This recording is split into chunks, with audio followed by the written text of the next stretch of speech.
Japanese have attacked Pearl Harbor by air. Ask not what your country can do. Kennedy has been shot. One small step for man. These truths to be self-evident that all men are created equal. Mr. Gorbachev, tear down this wall.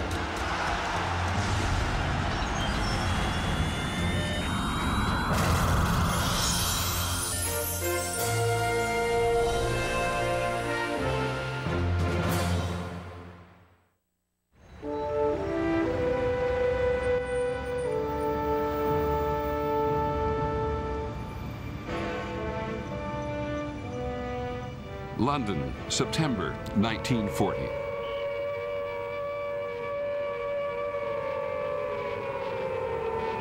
Hello, America. This is Edward Murrow speaking from London. There were more German planes over the coast of Britain today than at any time since the war began.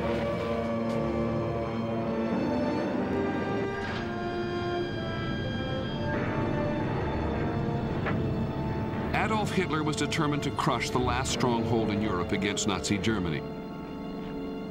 His strategy: bomb England cities and people. During the autumn of 1940, German bombers attacked London night after night for 76 consecutive nights. It came to be known as the Blitz.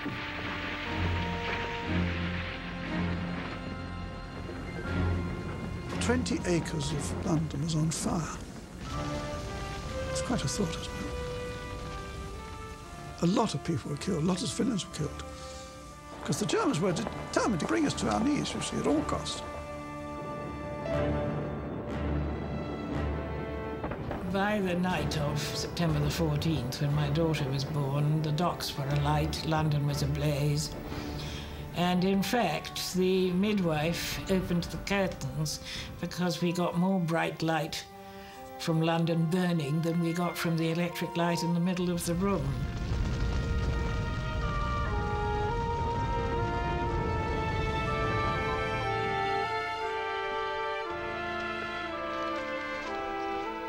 Throughout England, 43,000 people died.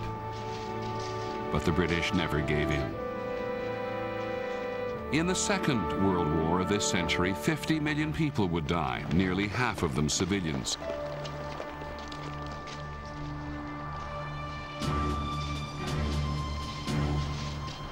They would die not because they lived near military targets, but because they were the target.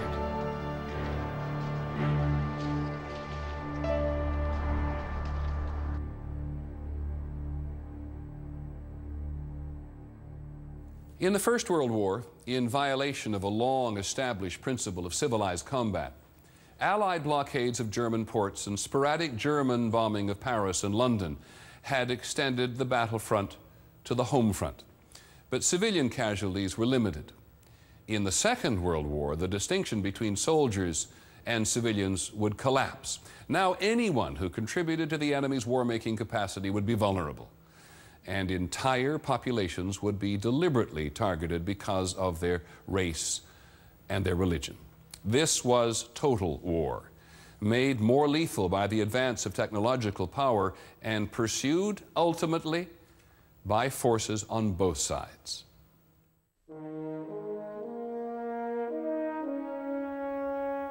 Pablo Picasso's Guernica is considered one of the masterpieces of 20th century art.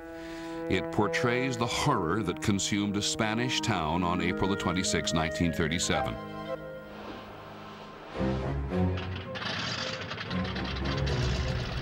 German bombers and fighters sent by Adolf Hitler to help the fascists in the Spanish Civil War slaughtered 1,600 innocent civilians. There were no military targets of significance in Guernica. An outraged world condemned the attack as the immoral act of a rearmed Germany eager to test its new power. But Guernica was only the prologue to Nazi Germany's campaign in Europe. Poland, September the 1st, 1939. I was 10 years old. I was playing with my friend in the woods. were picking mushrooms, and we heard this tremendous noise. The trees started bending, and we saw these huge planes with the black markers. I knew that the war had started.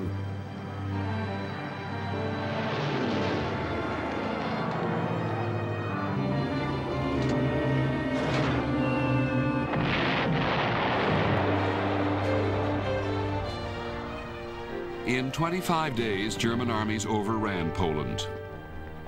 In 9 months, virtually all of Western Europe.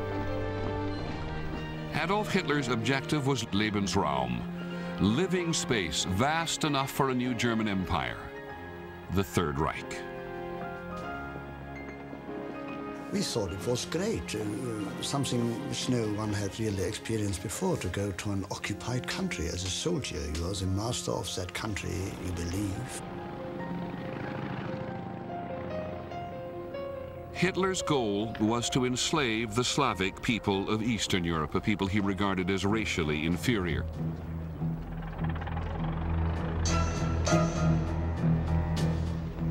In Poland, his commanders ordered executions of the nobility, government officials, priests, and teachers. Nobody expected that the war would be against civilians. I saw my family and my friends and on a daily basis being murdered on the streets and shot.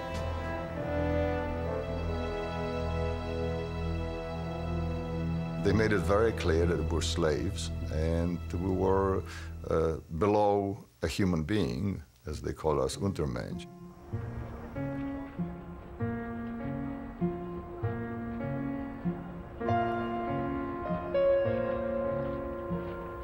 At the very bottom of Hitler's racial scale were Poland's 3 million Jews.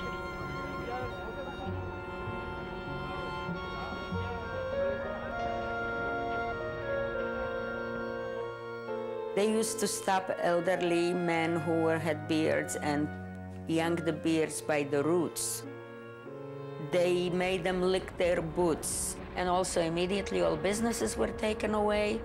We had to wear the yellow Star of David on the front and back of our clothing so that we would be easily recognizable.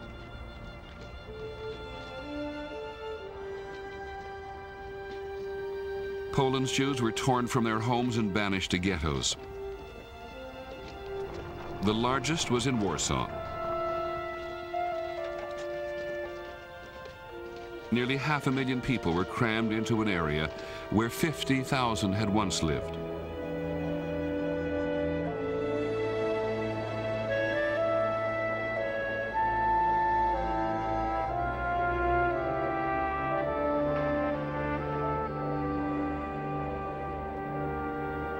And the ghetto was sealed.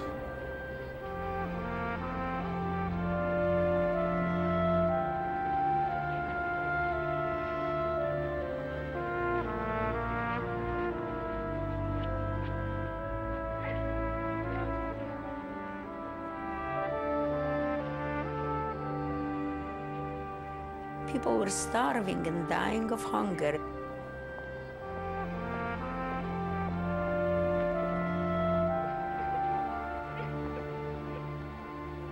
You also began to see a lot of orphans, bedraggled children.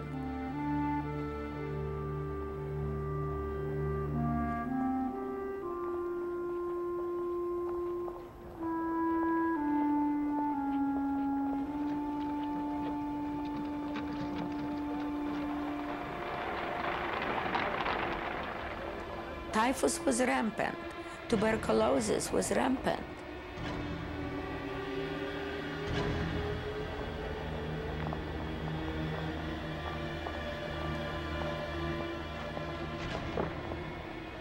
When people died, they were put out on the street, and all the identification was taken away from them, because then the family could get their ration and maybe exist a day longer. It was a horrible situation.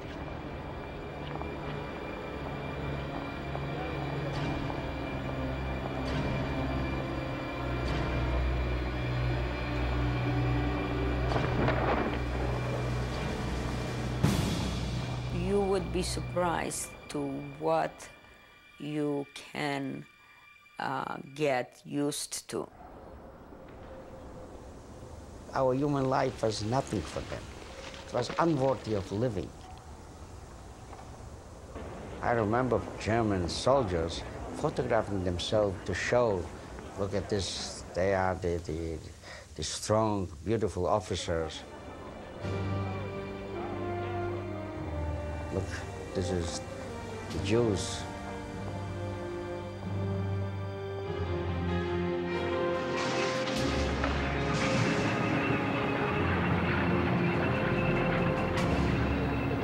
In June 1941, Hitler launched his ultimate battle for the vast Lebensraum of the Soviet Union.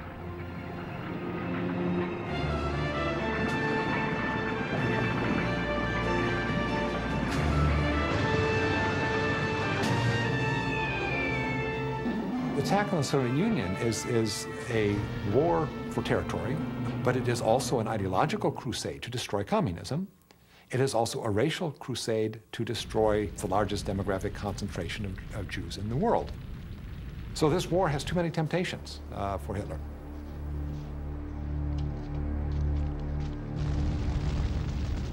The Soviet army was caught unprepared. In only 2 months, German forces penetrated 500 miles. When they encircled the old capital, Leningrad, Hitler ordered his commanders to wipe the city and its 3 million people off the face of the earth. No surrender would be accepted, even if offered. Bombed and shelled daily, civilians helped defend the city by digging trenches and building shelters. But they faced another enemy, the coldest winter in 30 years. There was no light, no heat, no fuel, no food.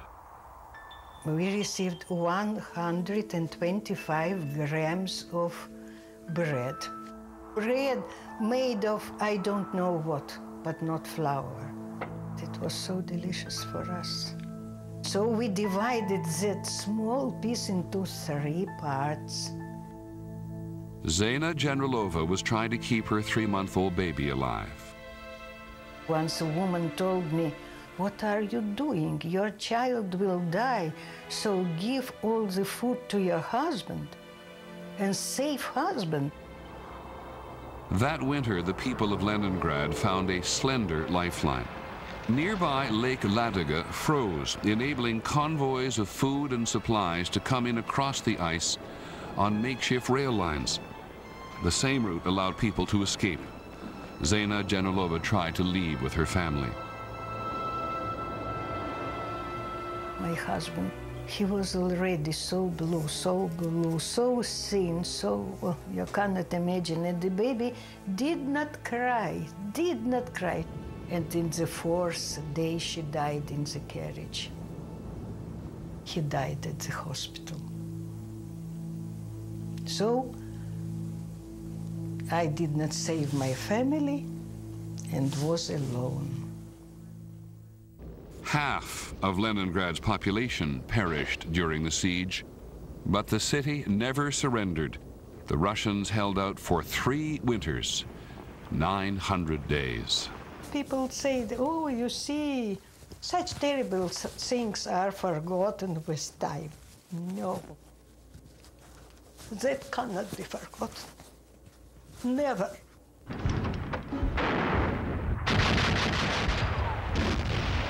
German generals had been instructed by Hitler to wage the Soviet campaign with, as he put it, unmerciful, unrelenting harshness.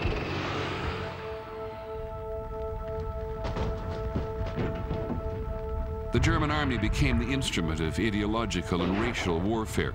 Every street, shop, and home became a battlefield, even though in some places, German forces were at first welcomed by civilians as liberators from Stalin's oppression. And I was billeted in a house, and there was a girl called Anna. And I was young, 19 years old. And I fell in love with Anna. But the thought was they're second-rate human beings, Untermenschen. But to me, Anna was not only beautiful, she was a valuable human being. There was confusion, utter confusion in my mind. What was going on? What, you know, I want to destroy everything. We want to be their masters. It was unconsciously the beginning of the realization that I was involved in something horrible.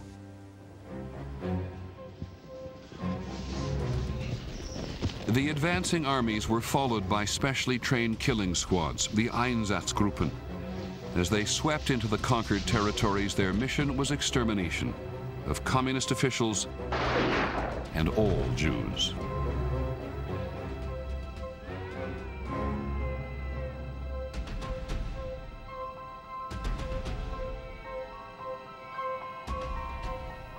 They are given a series of speeches that you are to move in, be ruthless, be tough, we are the master race.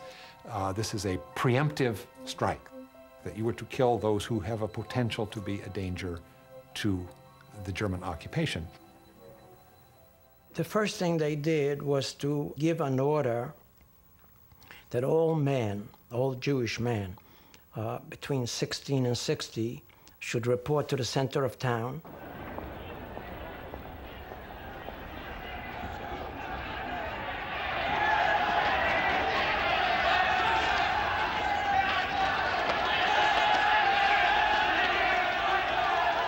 And then later on, I heard shots.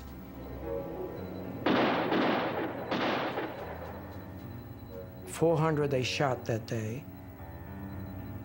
Their job was to come in and do what they did, and go to the next town and do the same thing.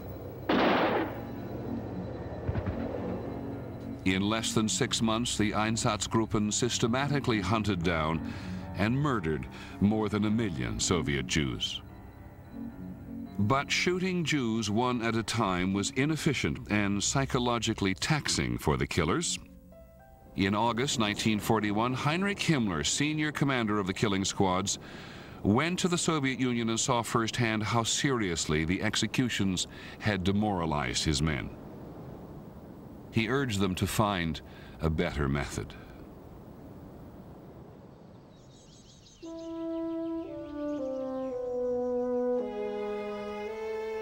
January 1942, 15 Nazi officials assembled at a villa in an affluent Berlin suburb. Their purpose, to organize what they delicately called the final solution to the Jewish problem. Their plan to eliminate all European Jews, 11 million they estimated.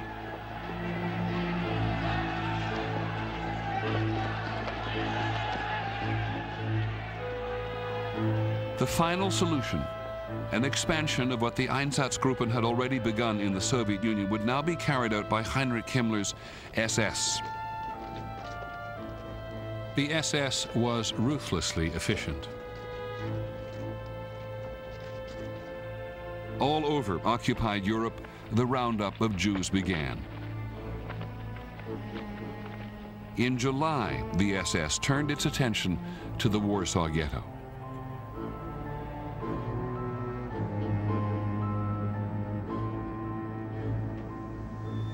They told us that they are taking us to the east, where we will be working. Every person which came to the train got a big loaf of bread and marmalade, and some people couldn't stand the hunger anymore and went for that piece of bread. Then we got suspicious because a large number of people were disappearing and nothing was heard from them. And the trains kept coming back so quickly. The rumors were saying that they were going to be locked into camps and sometimes killed.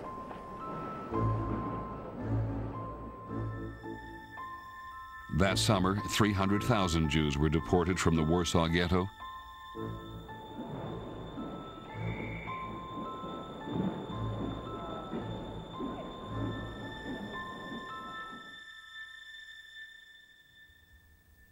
In April 1943, those left in the ghetto fought back. For a few days, using stolen guns and Molotov cocktails, they held off the well-armed Germans. At that time, I belonged to the underground. It was very difficult, very hard. we knew that death waited for us on every corner. I doubt that there was any place on this earth an act of heroism like we witnessed in the ghetto. Bedraggled people after 4 years almost of occupation, starved people, people locked within a very, very narrow perimeter. And yet they went against a German army, which at that time was still very victorious and very strong. We fought, not because we knew that we're going to win, but we also would like to make a statement.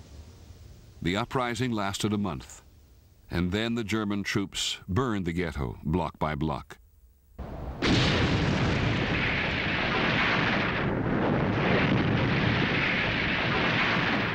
Survivors were killed on the spot or sent to concentration camps.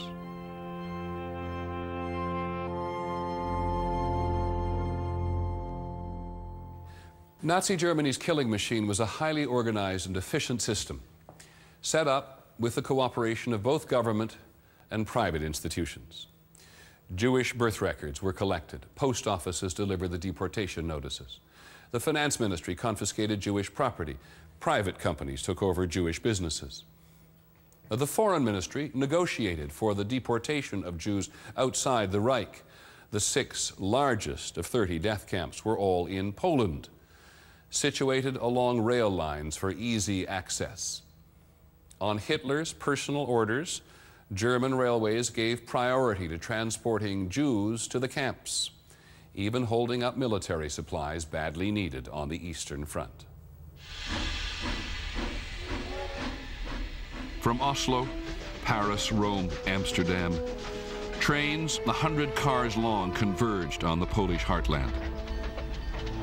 Sealed into boxcars were victims by the tens of thousands, known to their captors simply as freight.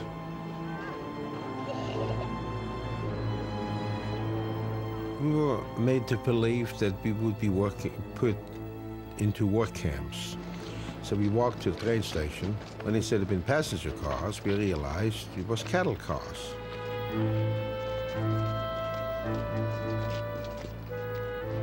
But all delusions passed when the doors were shut, they were locked. Everybody was scared because we didn't know what's going to happen. Where did they take us? There was no water to wash. There was no toilet facilities.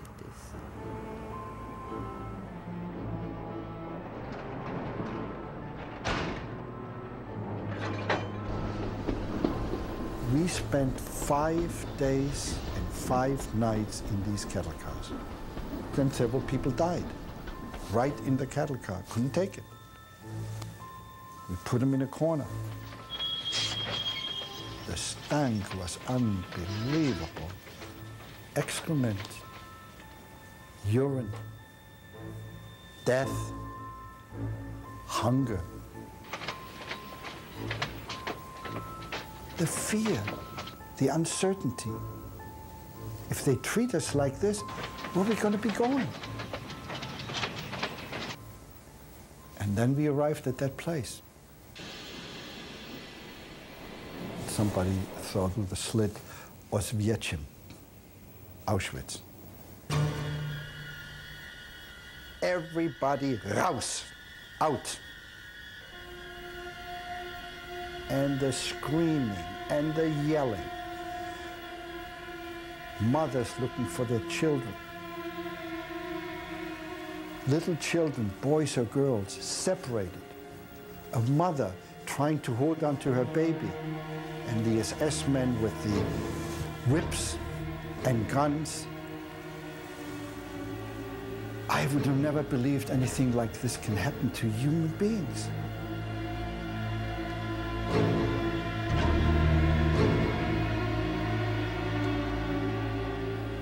There was a peculiar smell in the air.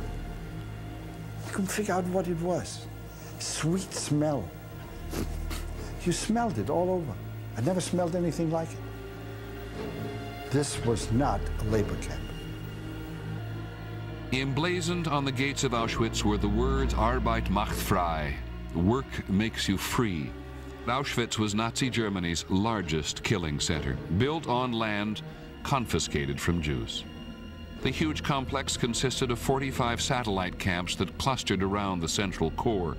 The buildings, low and nondescript, housed the thousands that arrived daily.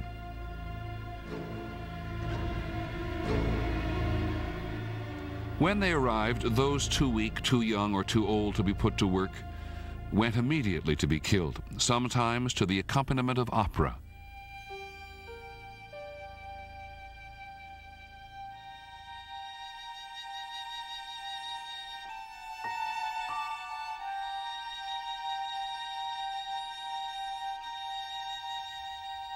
The rest were deloused, disinfected, and branded with serial numbers. We didn't have a name, we only had a number. You were called by a number. You marched out by it, you were counted by a number. They shaved our heads, and my mother was standing next to me. And when I looked at her, I didn't recognize her. She looked like an animal. And she looked at me, and I could see in her eyes, you know, the pain, seeing me. And then that's when we lost everything, really. Our pride, just everything. And we became practically animals fighting for our life. The able-bodied were used as slave labor by the SS, which made money by leasing them to German companies.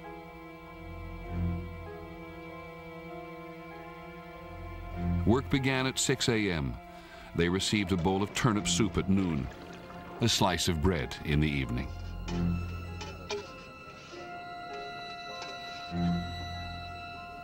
The SS said, here you come in by the door and you leave by the chimney.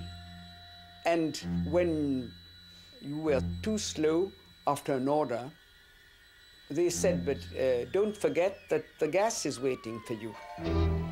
Life was so hard that you practically forgot your family.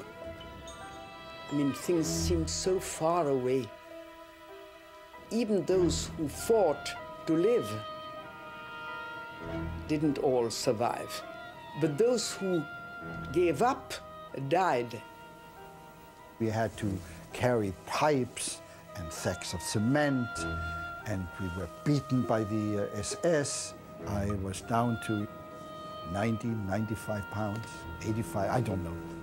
The normal food rations in Auschwitz were such that you had half a year, approximately, until your body gave out. Half a year.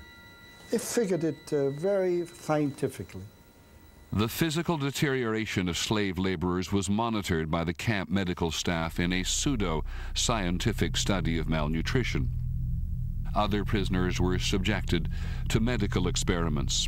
This involved sterilization, castration, freezing. All inmates were examined regularly by SS doctors to decide when they were no longer useful. The camp commander decides who should live and who should die. So you pass naked in front of those people, and they sit there with polished boots, riding grab in their hand. Your heart sort of stops, because to the right, you take your number and you know you're going to die, and if you go to the left, you live for another day. 6 weeks after she got off the train at Auschwitz, Alice Sylvester was selected. One day, they ordered us for showers. They marched us in the room where we got undressed, completely naked. Then they took us in that room with the holes in the ceiling. So they told us to sit on the floor. There was no window.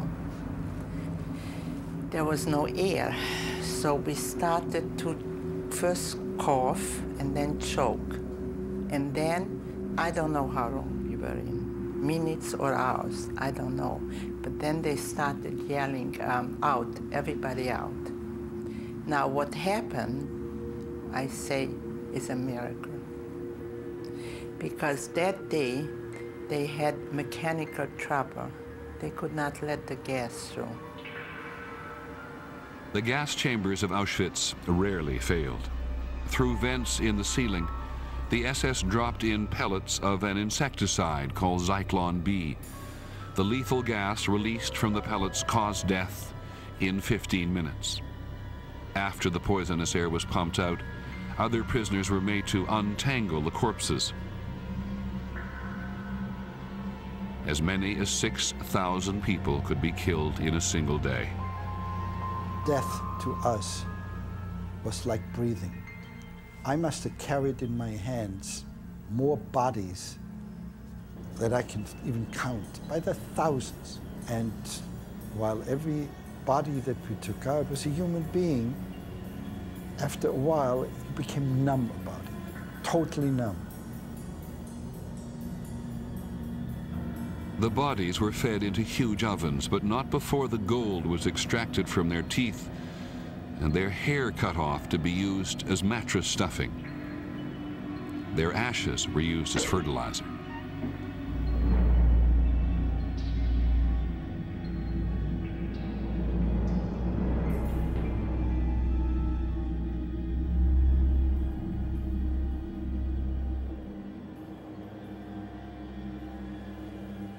I cannot tell you why I was among those who lived and others by the thousands died. I can't explain it to you. But I told myself, some of us have to hang on in order to tell the story of what happened.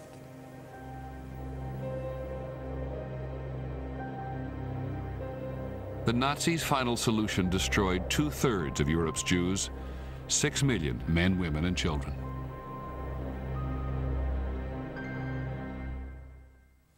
In Asia, the Second World War began in 1937 when Japan launched a full-scale attack on China. Like Germany, Japan was driven by the need for living space and by a racial ideology that had the Japanese believing they were superior to their neighbors. Japan's military leaders exploited the devotion of their people to help them wage a savage war throughout Asia. The war would cost more than 10 million lives and ultimately take Japan's own people to the brink of destruction.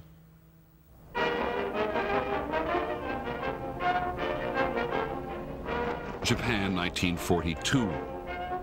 In wartime Japan, every boy was prepared to be a soldier.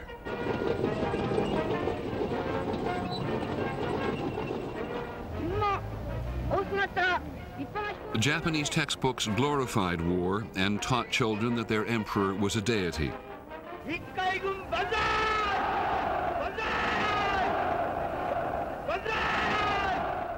The Japanese people were told that they were superior and therefore invincible in this or any war.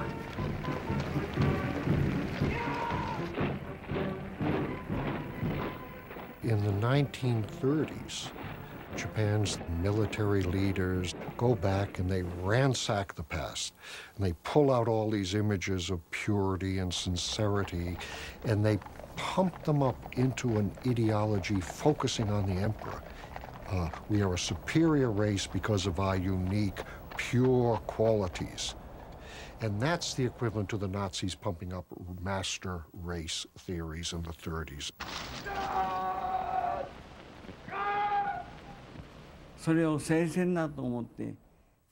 We believed in what the emperor called a holy war. We believed that we had a mission to achieve the so-called Hakuichu, meaning the 8 corners of the world under one roof, a world that would be ruled by our emperor.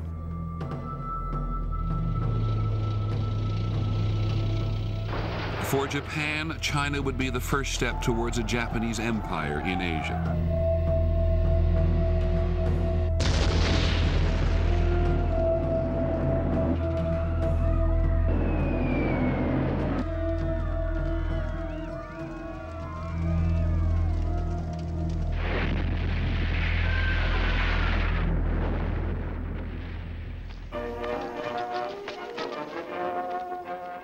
In December 1937, after capturing the provisional Chinese capital Nanjing, the Japanese soldiers went on a rampage against both defeated Chinese troops and civilians.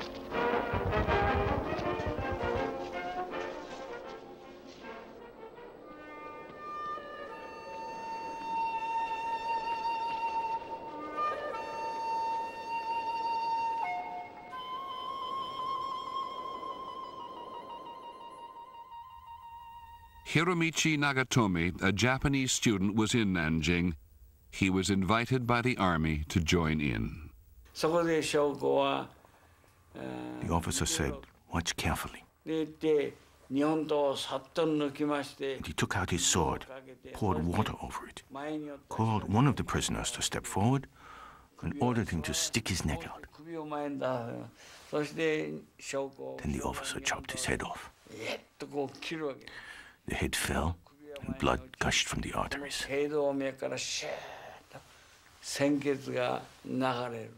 Seeing this, the other Chinese soldiers ran into the river.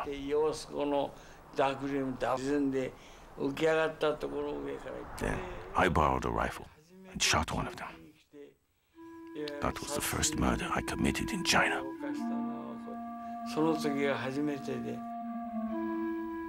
The Reverend John McGee, an American missionary, wrote to his wife about what he saw. The horror of the last week is beyond anything I've experienced. I never dreamed that the Japanese soldiers were such savages. They've not only killed every prisoner they could find, but also a vast number of ordinary citizens of all ages. I did not imagine that such cruel people existed in the modern world. Shiro Azuma kept a set of diaries during his tour of duty in Nanjing.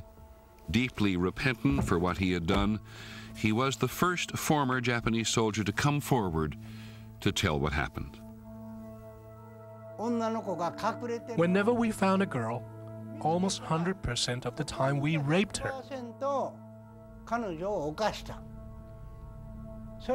Not just one of us, but 5 of us would rape her. And we always killed them afterwards. We simply set them on fire. We felt no guilt whatsoever. When we raped, we thought of them as humans, but afterwards, when we killed them, we thought of them as pigs. In what came to be known as the Rape of Nanjing, the Japanese army killed nearly 200,000 civilians and raped an estimated 20,000 women.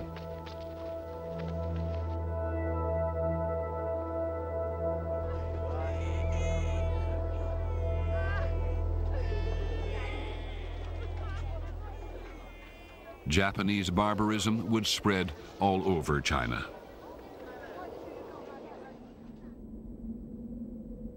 At this one place, I came across some mothers holding their children.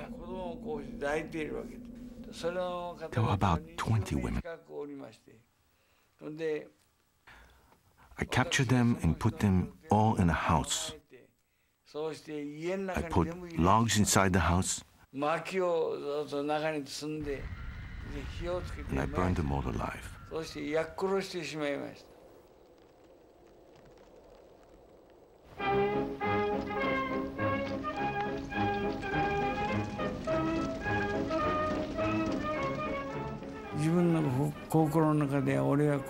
The fact that I killed so many Chinese didn't even occur to me as a crime.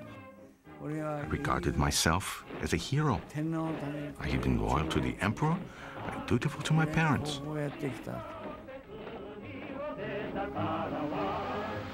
From China, Japan's warriors went on to conquer most of Southeast Asia. In every country, they brutalized, exploited, and enslaved the people under the banner of liberation and cooperation. But slowly, the tide began to turn.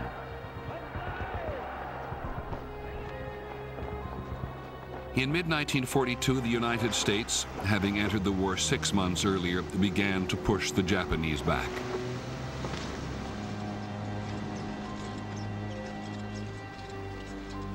The military controlled the press, and they didn't tell us the truth. And we are told that we are winning, but somehow it sensed we are not winning, you see.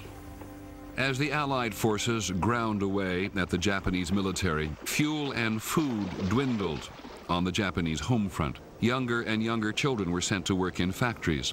United by slogans such as 100 million hearts beating as one, the Japanese people were called upon to make ever greater sacrifices to support a war against what they believed to be a decadent and savage and unforgiving enemy. We were led to believe that Americans were too individualistic, and that kind of individualism should be destroyed.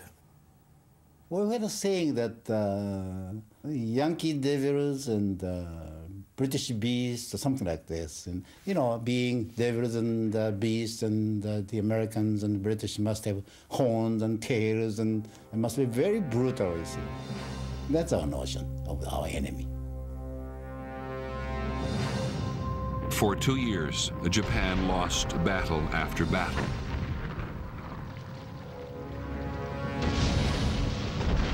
In June 1944, American forces invaded Saipan, only 1,500 miles from Tokyo. Obeying orders to fight to the last man, the Japanese troops were annihilated.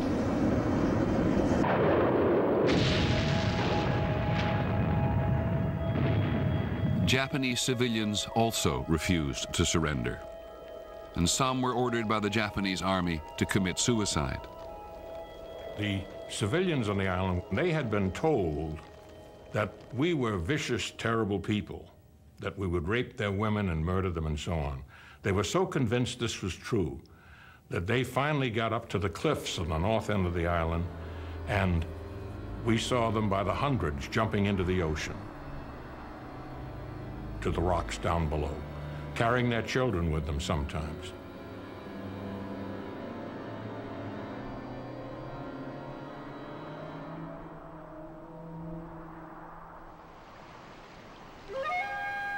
Japanese government reports praised the civilians on Saipan for cooperating with the army. Japanese newspapers glorified their deaths as sublime self-sacrifice. But by the summer of 1944, the Japanese military leadership had concluded that Japan could not win the war. Then the Japanese government said, yes, indeed, and all the people, 100 million, must be ready to fight to the bitter end. And the Japanese phrase at the time was something called gyokusai, meaning a shattering of a jewel. It's a beautiful death. Now, crazy people, crazy militarists said, indeed, this is our honor. If we are all extinguished, so be it. For the average citizen, what choice did you have? A command given by a military superior was to be regarded as a command given by the emperor. The emperor was to be regarded as a living god. We were supposed to die for him.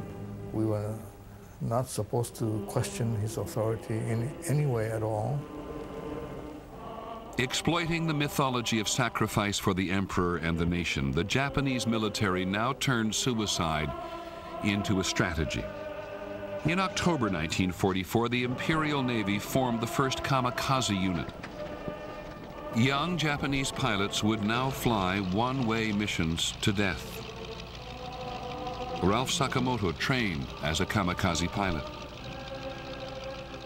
Several of my classmates actually did go on a one-way mission.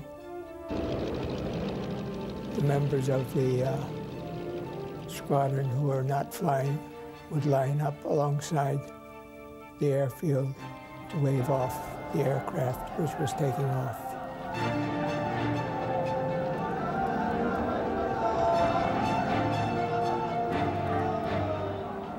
I cried, I guess.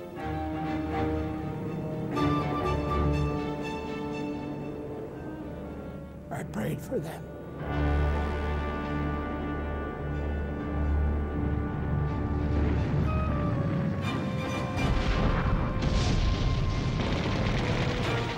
By April 1945, the war had finally arrived on Japan's doorstep.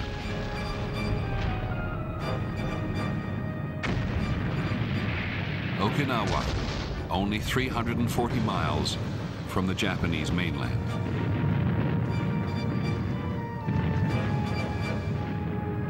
"1,900 kamikaze missions were unleashed.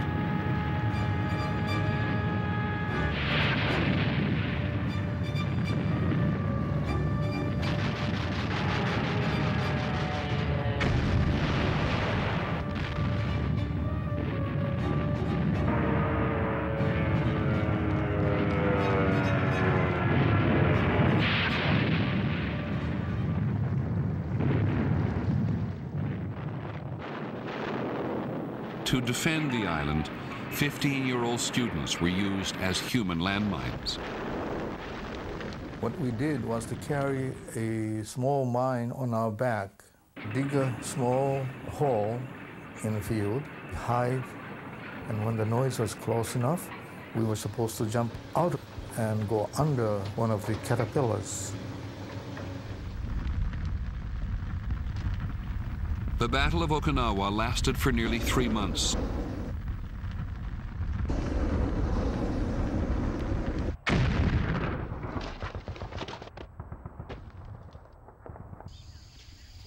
Many of the civilians hid in caves.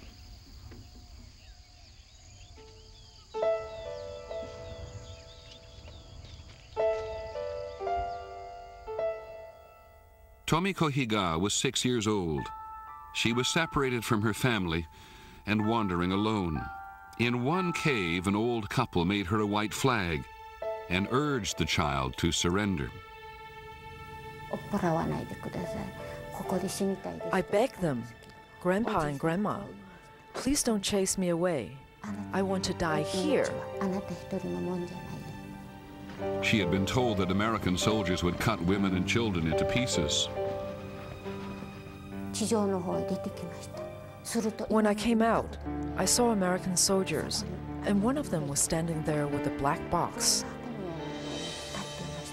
I thought right away that they were going to kill me with that thing. My father once said to me, even if you're about to be killed by an enemy soldier, don't die crying like a baby. Smile for the enemy when you die. So, thinking that that was it, I waved at them.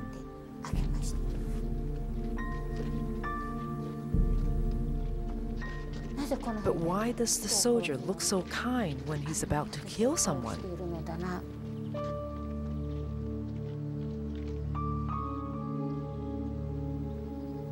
The Japanese suffered a disastrous defeat at Okinawa.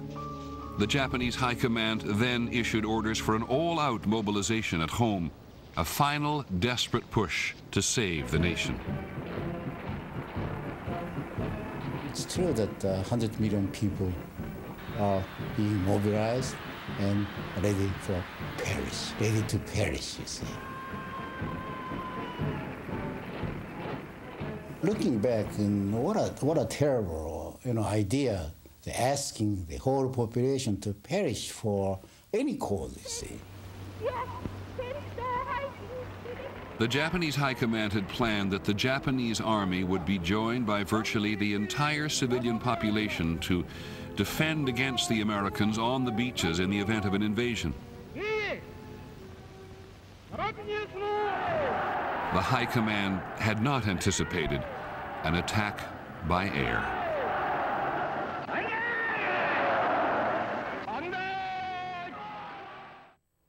In the course of the Second World War, all the main belligerents, including the United States, bombed civilians deliberately. During the Blitz of 1940 and 41, even as Britain denounced German barbarism, British leaders bombed Germany. At first, Royal Air Force planes bombed German military and industrial targets during daylight.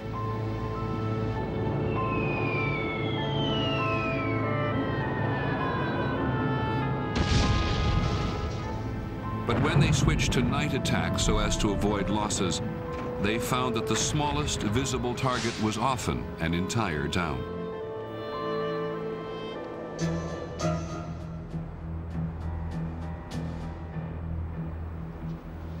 In early 1942, the British Air Ministry instructed RAF Bomber Command to target, quote, the morale of the enemy civil population, unquote.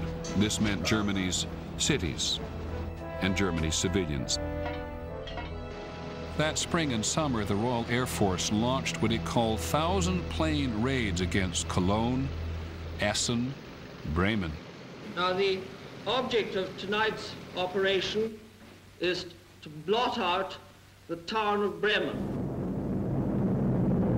To introduce the man behind the 1,000-plane raids, Air Marshal Harris, CNC Bomber Commander.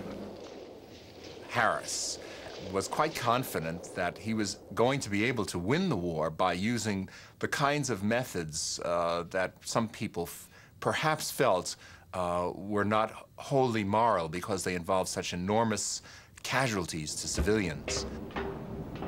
Air Marshal Harris continued to have the support of his government. In July 1943, Royal Air Force planes loaded with high explosive and incendiary bombs took off for Hamburg.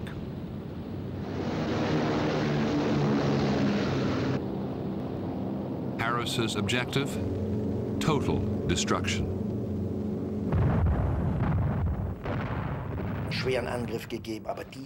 There had been attacks before, but this surpassed everything. You could feel the impact of the bombs kilometers away. The roaring in the air was indescribable. The street where we lived was lined with tall linden trees, and they all bent towards the south.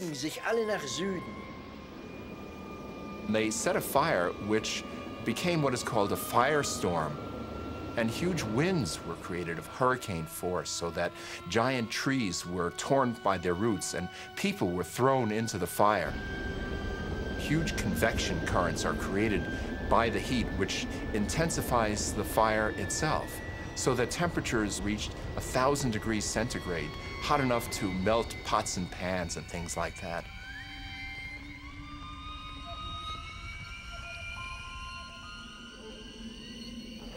In 4 nights of bombing, the Royal Air Force destroyed 3/4 of the city, killed an estimated 45,000 civilians, and left nearly 1 million people homeless.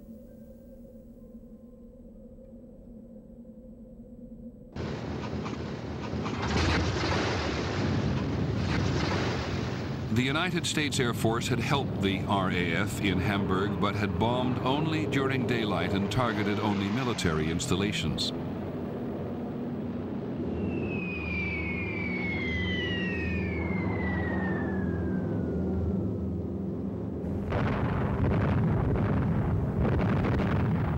On February the 3rd, 1945, American commanders abandoned their long-held policy of not targeting civilians. Nearly 1,000 American planes attacked Berlin.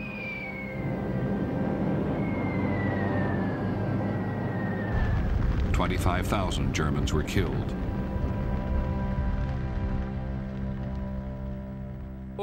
This cruelty against civilians, in order to, as it was said, end the war as quickly as possible, that really was indescribably cruel. We didn't direct our anger at National Socialism, which had put us in this situation, but rather our anger was directed at the British and at the Americans for bringing civilians into the war like this. 11 days later, on February the 14th, the Allies joined forces to bomb Dresden, the cultural center of Germany.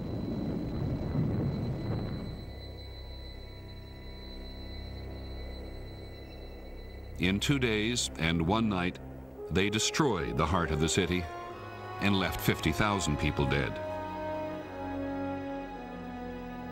It was a great embarrassment to the people who were responsible. Winston Churchill altered the minutes that he was putting in the record to make it appear that he was less responsible. The Americans began to what we call cook the books, so as to make it appear that the kinds of things that happened there had not been done with the kind of intention that indeed they had been done with. Having dealt a death blow to Nazi Germany, the United States now prepared its final assault on Japan. The aerial campaign began with the bombing of factories and military installations. In March 1945, Tokyo itself was selected as a target. We received an astounding briefing that just took everybody by surprise. I remember distinctly that there was a loud, audible gasp that went up from the crew as they realized we were going over Tokyo at 7,000 feet, not 27,000 feet. This is the most heavily defended city of Japan. We were carefully briefed with the full knowledge that the area to which we were assigned was in the densest part of Tokyo.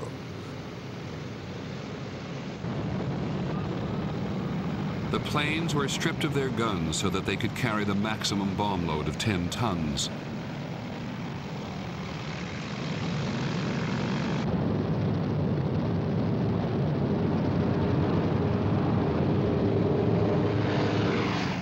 On the evening of March the 9th, 325 super fortresses arrived over the Japanese capital. All of a sudden, the blast from airplanes came over like a roar. It shook the windows and made a sound.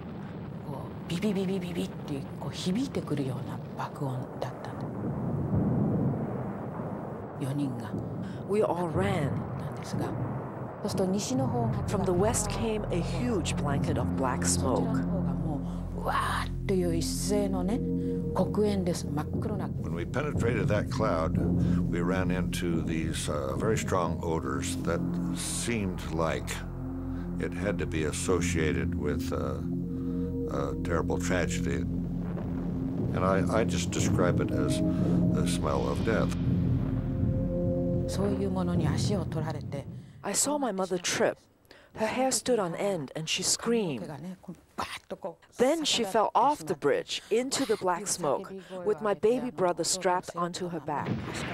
I think she was trying to save my father, but he went down with her into the smoke.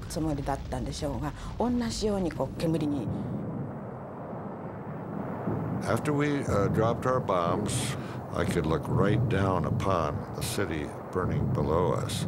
It looked like a part of Tokyo had dropped down into hell that night. In one night, American firebombs killed 80,000 civilians. Tokyo was only the beginning. 65 more Japanese cities would be bombed in this fashion. Japan was being pulverized. It was only a few years earlier that Americans said, this is barbaric. Coming to the position that we must systematically bomb civilian populations to end the war, and that this is proper and appropriate and even moral, is an extraordinary moral and psychological journey, and in my view, a journey toward hell. On August the 6th, 1945, one plane and one bomb over Hiroshima.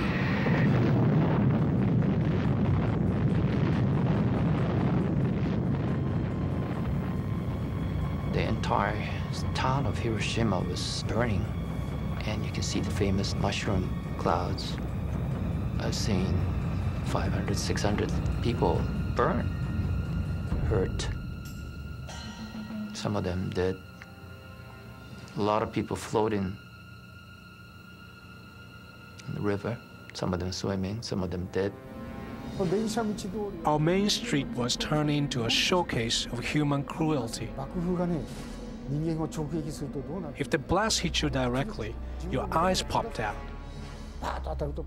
And people are walking around, holding their eyeballs like this. Young children, it could be maybe first grade or kindergarten student. calling mommy, mommy, mommy. Then the teacher said, be patient, the mommy come after you.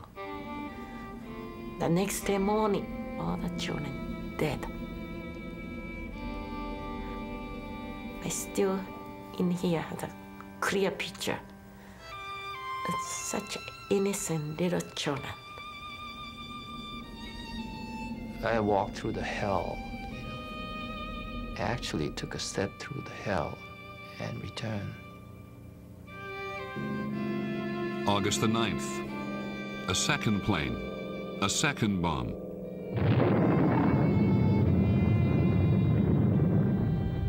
Nagasaki.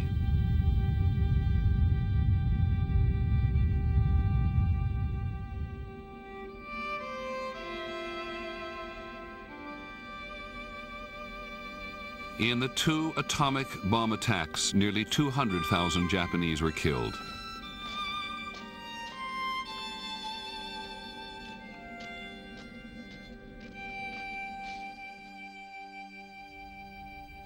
On August the 15th, 1945, Japan surrendered unconditionally. The Second World War was finally over.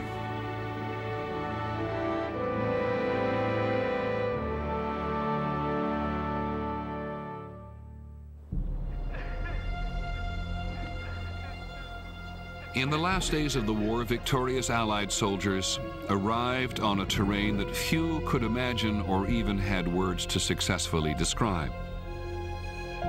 The enormity of Nazi atrocities demanded an accounting. At Nuremberg, once the scene of triumphant German pageantry, war crimes trials now made it clear to the world what Hitler had tried to accomplish. The wrongs which we seek to condemn and punish have been so calculated, so malignant and so devastating, that civilization cannot tolerate their being ignored. Ernest Michel, who survived the death camp at Auschwitz, covered the trials for a German newspaper. Every day when I went into this trial, I looked at them sitting maybe 20, 30 feet away from me, and sometimes I had to stop myself, not jumping at them and yelling, "What did you do to me? To my family? To my friends?" For the first time in history, national leaders were held responsible for their aggression. For the first time, the murder and enslavement of civilians for their political beliefs, their race or religion, was recognized as crimes against humanity. You must plead guilty or not guilty.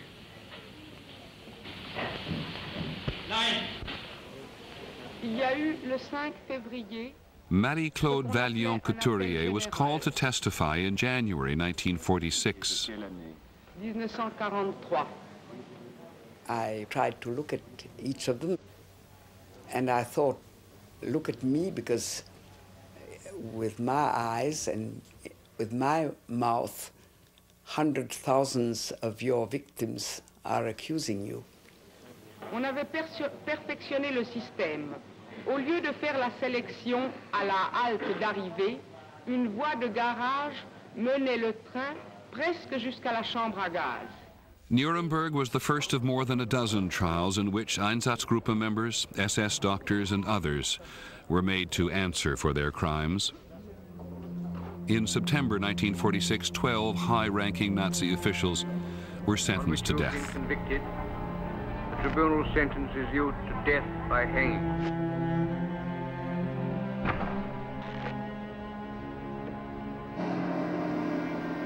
A similar proceeding in Tokyo tried 28 of Japan's highest-ranking leaders. Ruthless killing of prisoners by shooting, decapitation, drowning, and other methods. The Reverend John McGee was a witness.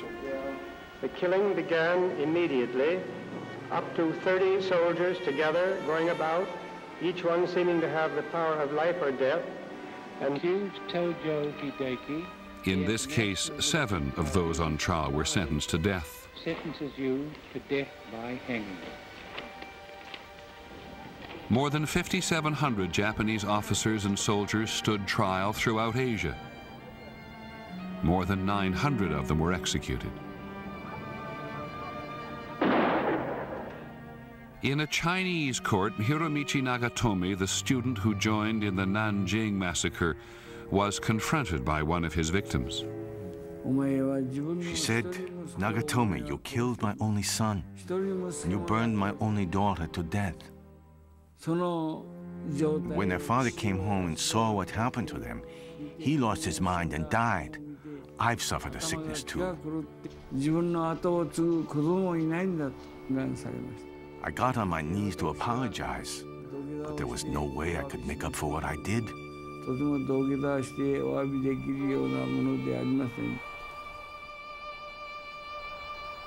There would be no apology or restitution to the estimated 1 million German and Japanese civilians who perished in Allied bombing.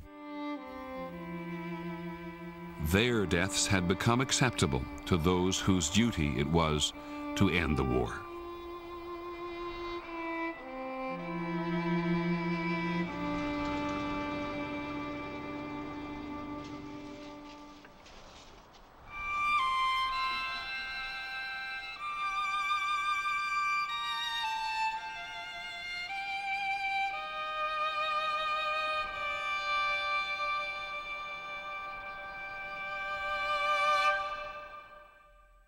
It is hard to remember more than 50 years later, but when World War II began, victory for America and its allies was by no means assured.